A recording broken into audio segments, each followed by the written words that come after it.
Doctor Sasi തരൂരിനെ ആഗോള പൗരനായി ബഹുമാനിക്കുന്ന ഒരു എലീറ്റ് ക്ലാസ് കേരളത്തിലുണ്ട്. മുൻ സിവിൽ സർവീസ് ഉദ്യോഗസ്ഥരും നയതന്ത്ര വിദഗ്ധരും ഒക്കെ ഉൾപ്പെടുന്ന ഒരു സംഘം. അവരുടെയൊക്കെ കാഴ്ചപ്പാടിൽ കേരളത്തിന്റെ മുഖ്യമന്ത്രിയാകാൻ ഡോക്ടർ തരൂരിൽ കുറഞ്ഞ ഒരാൾക്കും യോഗ്യതയില്ല എന്ന, ബാക്കിയുള്ള സകല നേതാക്കളും അയോഗ്യരാണ് എന്നാണ്. അത്തരമൊരു സംഘത്തിന്റെ പിന്തുണയല്ലാതെ തിരുവനന്തപുരത്തിന് പുറത്ത് ഡോക്ടർ തരൂരിന് വലിയ സ്വാധീനമില്ല. തിരുവനന്തപുരത്തെ സ്വാധീനം പോലും തരൂരിന്റെ വ്യക്തിപരമായ സ്വാധീനമാണെന്നേ പറയാൻ പറ്റൂ.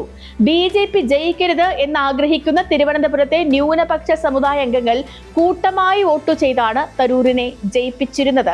അവർക്ക് BJPക്കെതിരെയുള്ള ഏറ്റവും വലിയ ആയുധമായിരുന്നു തരൂർ. BJPക്കെതിരെ ഇത്രയേറെ പുസ്തകങ്ങൾ എഴുതുകയും പ്രസംഗിക്കുകയും ചെയ്തിട്ടുള്ള തരൂരിൽ അവർക്ക് വിശ്വാസമാണ്. ആ വിശ്വാസത്തിന് നൽകിയിരുന്ന വോട്ടാണ് തരൂരിനെ വിജയിപ്പിച്ചുകൊണ്ടേയിരിക്കുന്നതും. കേരളത്തിലെ മറ്റേത് കോൺഗ്രസ് നേതാവ് BJPയിൽ പോയാലും ഡോക്ടർ തരൂരിന് പോകാൻ കഴിയില്ല എന്നാണ് തിരുവനന്തപുരത്തെ സാമാന്യ ജനം കരുതിയിരുന്നത്.